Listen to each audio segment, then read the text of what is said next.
Trauma, to be clear, it's a word that we use rather loosely and promiscuously. On the other hand, we don't use it nearly often enough. So we use it rather too loosely when we talk about difficult experiences being traumatic. You know, I saw this movie last night and I was traumatized. No, you weren't. You just were upset. Or you had some sad feelings, or you had some emotional pain. That's not the same as trauma. So as Peter Levine, the trauma psychologist, points out, all trauma is stressful, but not every stress is traumatic. When is it? When is it traumatic? It's traumatic when it wounds us in a wound that lasts. Because the origin of the word trauma is actually wound. It's a Greek word for wounding. And so it's a psychological wound. Now what's the nature of a wound? A wound is, if it's open and raw, it's very sensitive. So if I pat myself on the shoulder here right now, there's no pain whatsoever. But you can imagine if I had a burn, for example, on my shoulder, and I wasn't wearing any protective clothing, and the nerve endings were close to the surface, for which, by the way, we have an expression in English, it's called being thin-skinned. And we tend to sort of look upon people who are thin-skinned. You know what those people are? They're just more sensitive. That's what they inherited genetically. Not any disease, but a sensitivity. Which means that when you tap them even lightly, they hurt a lot more.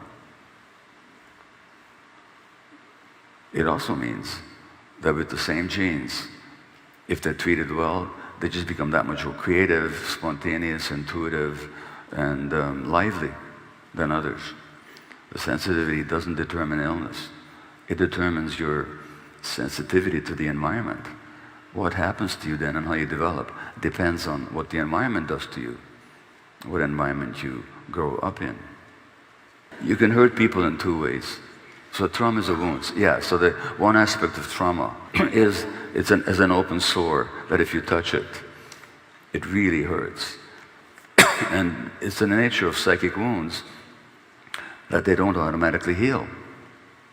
So you can have a psychic wound that you sustained when you were 6 months of age, or in my case, in the first year of my life.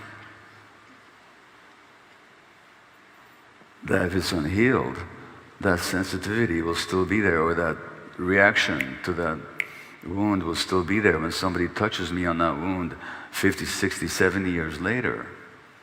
And so when, in my particular case, being given to a stranger in the street by my mother to save my life, that wasn't the trauma. The trauma is not what happens to you. The trauma is the psychic wound that you sustain internally. Now, the wound that I sustained when my mother gave me to a stranger, which, when you actually think about it at all rationally, was just an incredible act of love on the part of a 24-year-old young woman whose parents had been killed in Auschwitz, whose only person in her life was me, because my father was away in forced labor. She didn't know if he was dead or alive, and she's giving me up to a stranger to save my life. It's an incredible act of love. But how do I interpret it as an infant? As an abandonment, as a rejection. So the wound is not that I was given to the stranger. The wound is what I made it mean. The interpretation that I formed, which is that I'm being rejected, abandoned, because I'm not lovable, I'm not important, I'm just not worthy. That's the wound. So it's not what happened to you, it's what happened inside you as a result of what happened to you. So that can remain an open sore on the one hand, which decades later is touched in my relationship, say, with my spouse, and I talk about that in the very first chapter of this book. So it can remain as an open wound, and that's when we get triggered. Now think about that word, triggered. We talk about triggers all the time, and we think the problem is the triggers. But think about it, metaphorically. A trigger is a small little thing. It only works if there's some ammunition and a weapon and explosive charge there. So when I get triggered, it's not the external thing that's the problem here. The problem is the explosive charge that I'm still carrying the ammunition. That's what's set off when I'm triggered. Therefore, when I'm triggered, or you're triggered, we can complain about the external event that triggered you.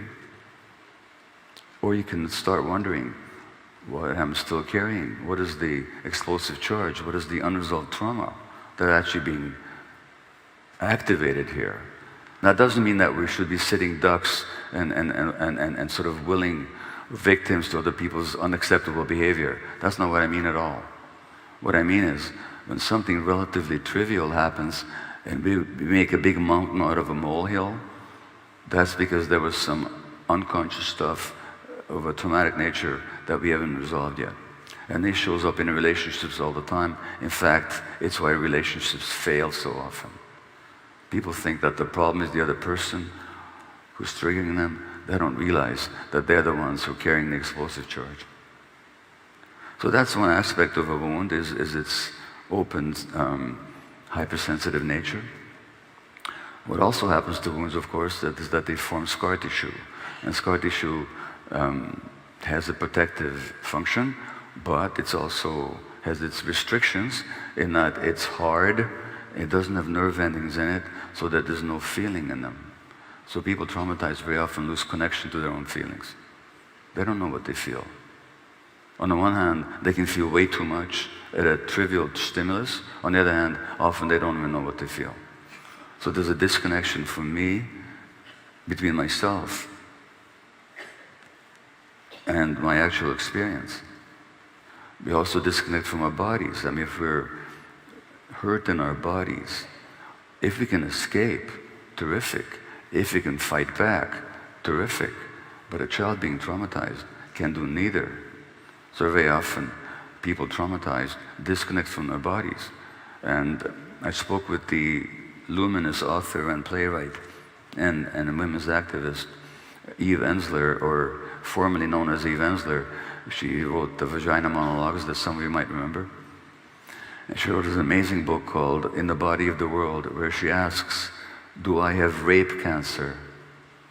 And she did have rape cancer. Her father abused her sexually for a long time as a child. She doesn't call herself Eve Ensler anymore because she doesn't really identify with the name of her rapist. So she's called V now, just V. And one of the ways that V survived her childhood was to disconnect from the body, to the point, she says, there was a tumor the size of a mango inside me.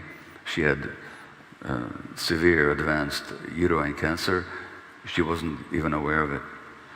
And it was only after she was operated on and she's gone through a healing process that she reconnected with her body. So that disconnection from the body, from the self, that's the essence of trauma. That disconnection is the essence of trauma, which means that we disconnect from our authentic being in order to survive. Again, it's an adaptation. Nobody's to be blamed for being inauthentic, because being inauthentic is how they survived.